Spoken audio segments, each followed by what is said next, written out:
Welcome to the First Universalist Church of Rochester, where we are called to nurture the spirit and serve the community. Whoever you are, we welcome you. Wherever you come from, we welcome you. Whomever you love, we welcome you. Wherever you are in your healing journey, we welcome you. We welcome all of you. It is good to be together this morning.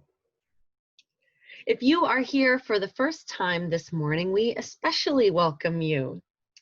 You'll see in the chat a visitor form link. We invite our visitors to please fill out the visitor form on the link so that we can get to know you better. It's a little harder in this time, but we are committed to making it work. Today we welcome our speaker, Reverend Eileen Casey-Campbell, minister of the Unitarian Universalist Church of Canandaigua. As we gather this morning, we want to invite you to pop into the chat and offer a greeting. You can find this at the top or the bottom of the screen with an icon of a text bubble and the word chat. So please pop on over and offer a greeting. It could be a wave of hello or an I'm here, whatever you prefer. Welcome to worship at First Universalist.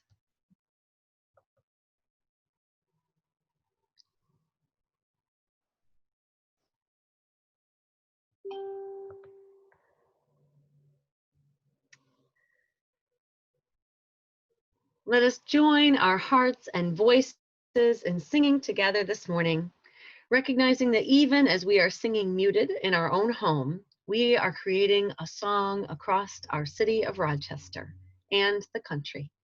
Let us sing together hymn 101, Abide with Me.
Good morning.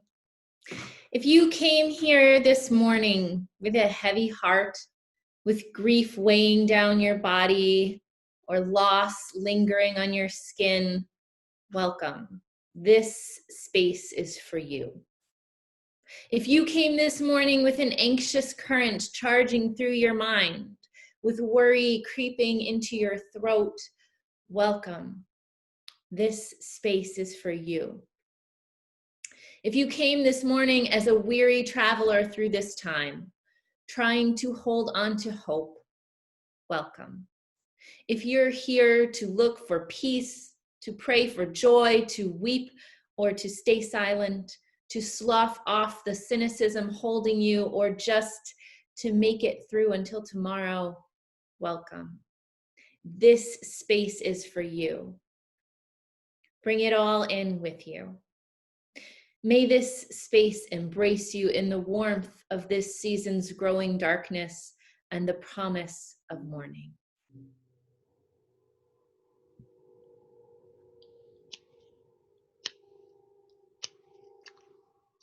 Let's see. As we light our chalice, will you join me in saying our chalice words in unison? May we be a people of welcome, here to grow in heart, mind, and spirit. And may we reach out to serve our community. Please join me in our affirmation of faith, followed by our doxology. Love is the doctrine of this church. The quest for truth is its sacrament, and service is its prayer. To dwell together in peace, to seek knowledge in freedom, to serve humanity in fellowship, to the end that all souls shall grow into harmony with the source and meaning of life.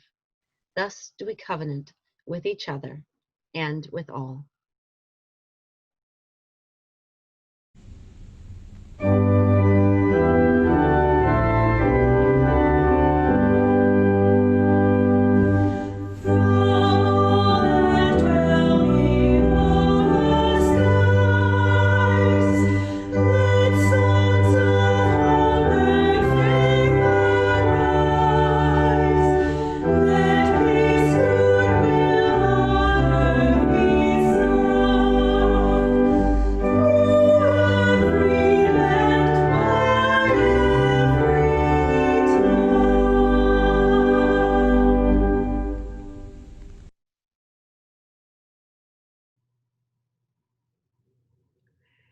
Reverend Rebecca Parker affirms, even when our hearts are broken by our own failure or by the failure of others, cutting into our lives, even when we have done all we can and life is still broken, there is a universal love that has never broken faith with us and never will.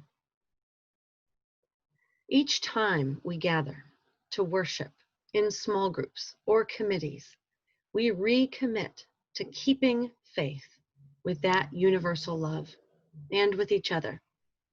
When we reach out to others to help or for help, when we contribute in any way we can to help in the work of healing the world, even if it is just by being kind to ourselves and to others, we are building beloved community and keeping faith with that universal love that holds us and heals us. When we share our gifts of time, energy, and financial support as we are able, we are keeping faith with that universal love of which we are all a part. The offering will now be given and gratefully received. Please click the link in the chat to give online to First Universalist Church, or feel free to send a check to the church.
Friends, today our story comes from the Buddhist tradition, often called the woman in sorrow, but sometimes called the mustard seed or the invisible thread. There once was a woman in a small village whose young daughter grew sick and died. She was devastated and did not know how to move on from her grief. She couldn't imagine living without her child. She went to the Buddha's house and begged him, "Please, please give life back to my daughter. Please work a miracle for me." At first, he simply said no, but the woman continued to beg. And finally, the Buddha said to her, "Go and collect a mustard seed from every house in the village that has never known sorrow. From those, I will make an ointment to revive your child." The woman ran out to do this. She went to the first house and asked the old man who answered at the door if he had never known sorrow. He shook his head sadly and said, "I have. My dear wife died just last year, and I miss her every day still." She talked with him a while about his grief and then moved on to the next house. There they had lost a brother and an aunt. At the next house, they wept over a son who had moved far away to find work. She found sorrowful stories at every house and sat to listen to them all. After days of searching every house, she returned with empty hands to the Buddha. "I understand," she said. "Every person's life contains sorrow that she can't remove. But our sorrows connect us like a golden thread, one to another." "Yes," replied the Buddha, "and this knowledge is the only balm for our grief." Thank you.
I invite you into this reverent time of sharing the joys and sorrows of our gathered community.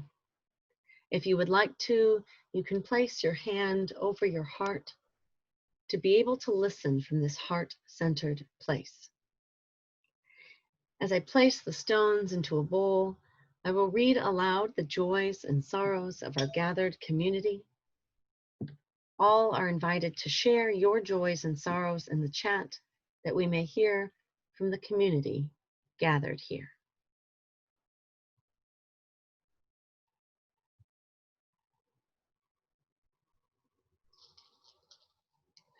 We have mothers visiting us, Rachel's mother visiting us from Pennsylvania. And Trisha's cousin has survived an ordeal with heart surgery and pacemakers.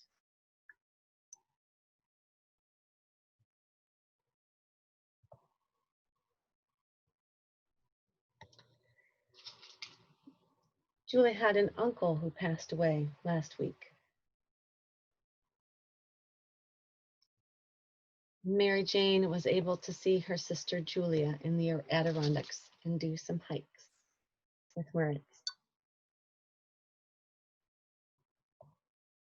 From Alex and Chelsea, a joy for apple picking with the girls and the beautiful weather yesterday. From Michael and Kelly, privileged to enjoy a Peter Mayer concert last night. Thinking of autumns past. From Emma, getting to enjoy a cup of tea this morning and self-reflect. A sorrow from Michelle Thornton because of a new, sadly advanced lung cancer diagnosis for her uncle.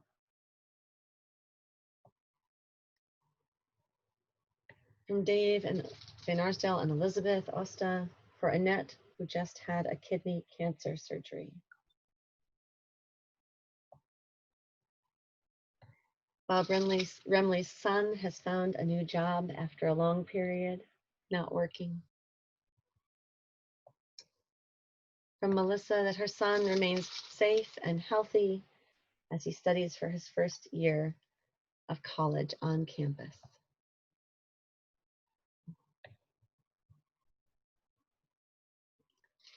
And we drop one final stone into our vase to represent all the joys and sorrows left unspoken in the silent sanctuaries of our hearts. May all be held in the heart of love.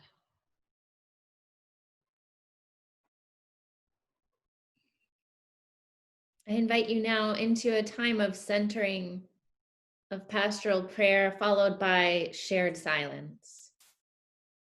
Let's take a deep breath in together.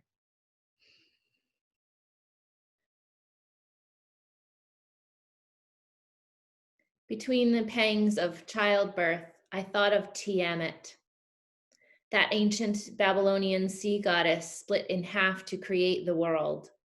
Creation tore me apart and, oh, yep, screamed my every muscle, I get it now. I had forgotten for a moment the postscript those clever Semites added. And God said it was good. A world born out of the swirling waters of chaos, and God said it was good. A world with fat baby cheeks and sun-dappled forests, and chamomile tea with rye toast, and skinny dipping at sunrise just because you're 19. So utterly good, divinity weighed in to proclaim it so. A world with tyrants and genocide, disease and hurricanes, waste and white supremacy, and socks that slip down inside your boot, and pain so bad you think surely it will split you apart. And still, we promise ourselves to whichever God can love even this shit. Because with a love like that, pulsing in the waters of the deep, we can be pulled utterly apart and still somehow weep at the goodness of it all. Let us join in silence together.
Our hymn of contemplation this morning is number 336, All My Memories.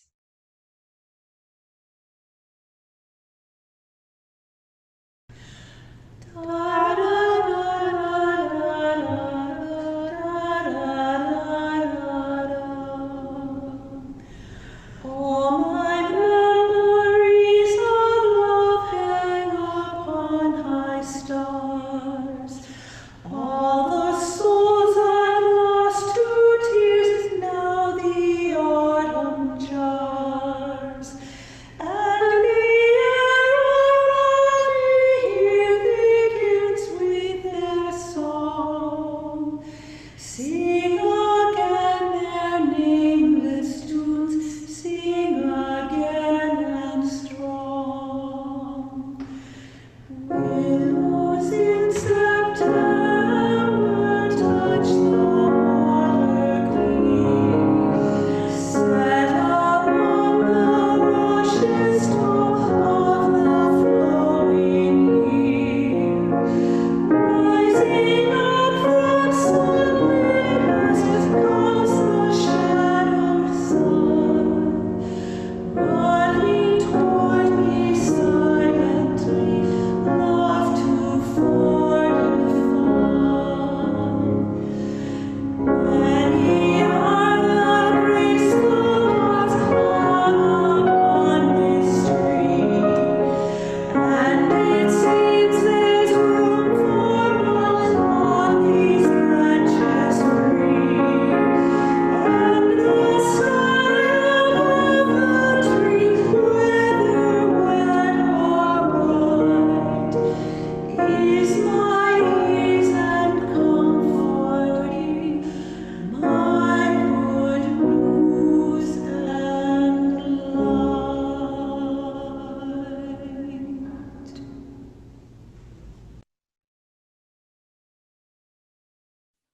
Now, you are unmuted by host.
Friends, thank you so much for welcoming me to be with you this morning.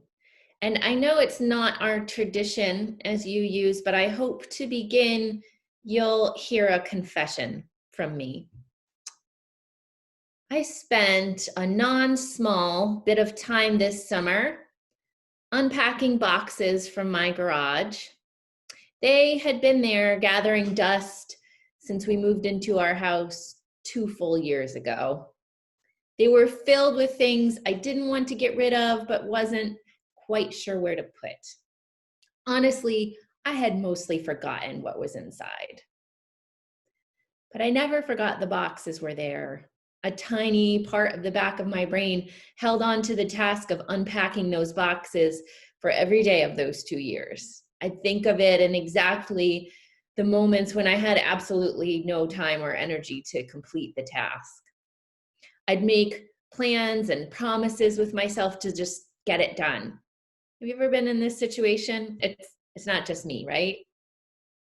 The longer I put off the unboxing, the harder it got to begin it. The simple task got so drawn out because I didn't know how to just take a deep breath and start. As we navigate this time of crisis, a global pandemic coupled with uprisings for justice across our nation, layered on top of the creeping spread of fascism and crumbling of our democracy, I keep picturing that walk that Dorothy and her friends take down the long hallway to meet the wizard in The Wizard of Oz. There they stand, each of them lost, hurting, feeling unwhole, and facing this long walk between what has happened and what could be. It feels a bit like we're in a long hallway right now. An in-between that seems to go on and on and on.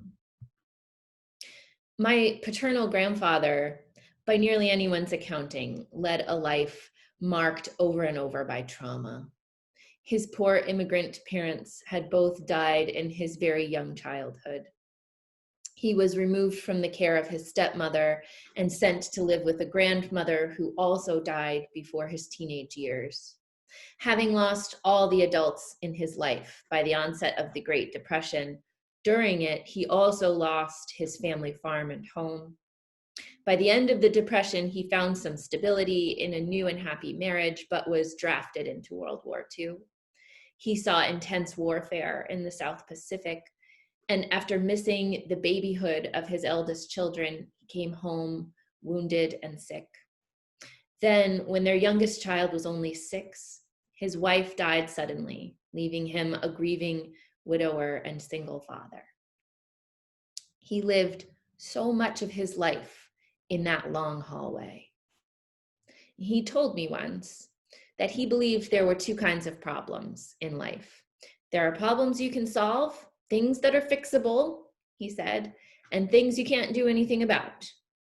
Those things that you can't do anything about, he went on, I have a little box for those in my mind. They go in the box and that's where they stay. My grandfather, the inventor of compartmentalizing. Now, I will grant us, boxing up our responses to trauma can sometimes be a necessary strategy for getting through an immediate threat to our physical or emotional safety. It is sometimes a useful temporary tool. And also, it may be true that my grandfather did some later in life healing about which I knew nothing. But I do wonder if he might have had a happier life, more fulfilling relationships, if he had been able to open that box and sort through what was inside, even while he walked that long hallway in between. In the midst of a crisis, or worse, layers of crisis, it can be so easy to succumb to numbness. It can feel like everything sucks up our energy, can't it? Even the stuff that used to make us feel refreshed and re-energized. Trauma affects our ability to nourish and replenish ourselves. It's like we're holding our breath because we're in between the things. We are in a long hallway, in the middle of a story whose ending is unknown. But the thing is, we may be in this long hallway a long, long time. And we can't just wait to be well. That's the way of trauma. Healing almost always has to begin while we're still in the middle of it. The beginning of healing while we're still in crisis is to simply acknowledge that it is happening, that it is traumatic, to notice how we are affected.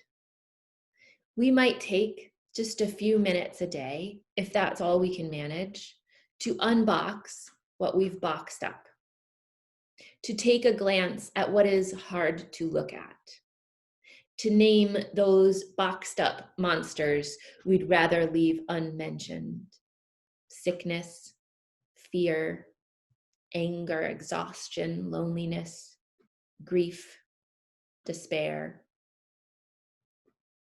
Do any of these lurk boxed up tidily inside of us, waiting for the end of a long hallway that might not come for a very, very long time? Where do we notice them? What do they feel like? Where in our bodies are they living? A tightness in the throat? A twitch in the belly? A heavy weight on the shoulders or a strain in the brow? Let us give them some time, attention, a name. Presence is the first step to healing, and presence is possible even here in the middle. The longer we leave things boxed up, the harder they are to unpack. And still more, it's while we're in the middle of that emotional healing, not when we're through with it, if ever a time should come, that we can work on some spiritual healing too. We can find right here in the in-between time a spiritual bedrock that is strong enough to support the weight of all the trauma we are still going through. So what does that look like? What is our firm foundation? Where can we rest in faith? The connecting thread of sorrow from our story this morning is a starting place. Part of our healing from trauma is knowledge of our interconnection. Knowing that our own heart's sorrow weaves us into a tapestry of shared suffering that doesn't end suffering, but it lessens the weight of it. I have been carrying the words of Julian of Norwich down this long hallway with me. Julian, if you don't know her, was a medieval nun who wrote the oft-quoted phrase, "All shall be well, and all shall be well, and all manner of things shall be well." It looks good on a keychain. But she wrote that from a deep understanding of trauma. Her book, Revelations of Love Divine, was published in a time of crisis that was at least as traumatic as our own. She lived and served around the time of the 100 Years' War, the Black Death, the collapse of the feudal economy, widespread famine, the Peasants' Revolt, as well as the growing theological controversies that raged across European society. The bubonic plague killed between a third and half of Europe's population during Julian's childhood. Things were pretty dire for her. Her healing through her writing began with an honest accounting of suffering. She gives it attention, a name. She takes it out of the box. She writes with vivid imagery of the mortal wounds of Jesus, writing them as a fairly apt description of the plague symptoms she had undoubtedly seen. In her theology, God was the one who suffered with us. Trauma for her was no divine lesson or punishment for sin. It was reasonless, except that it bound us together, bound us to love. It gave a loving divinity reason to suffer alongside us. And in the middle of a lifetime of trauma and isolation, she made the foundation of her faith all shall be well. The Middle English word she uses, weal, W-E-A-L, is also the root of healed, hail, and whole. All shall be whole. All shall be made whole. This was her bedrock. The nature of the divine for Julian was a radical wholeness, a love that leaves nothing out. And here we are, like Julian, in the middle of it, on the long walk over this strange threshold from one world to another.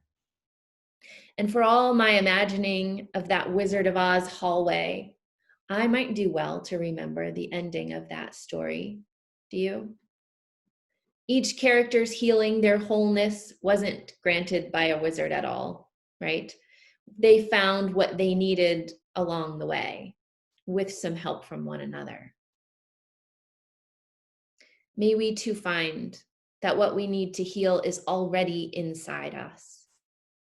May we know that we are not alone. Our own sorrow is just a thread in a tapestry. And may we always remember we are part of a love that leaves nothing out. May it be so. And now I invite you to sing with us. As you remain muted, sing out joyfully at home, creating a collective song from wherever we find ourselves. Our final hymn is number 18, What Wondrous Love.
As we extinguish our flame this morning, let us read together the words printed on our screens.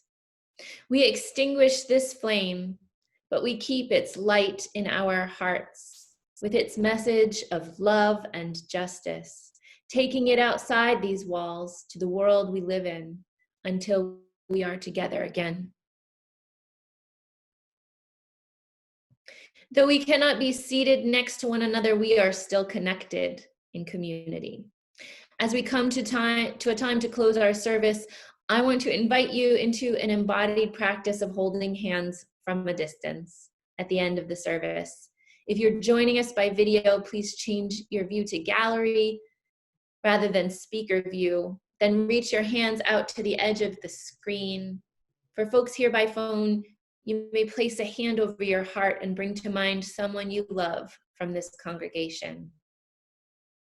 Now, I can do no better for a benediction than Julian of Norwich's own prayer. All shall be well. All shall be well, and all shall be healed, and all manner of things shall be made whole. Amen. And let the people of the church say amen. As we come to a time to close our service, I invite you to follow the benediction with these words in the chat. All shall be well.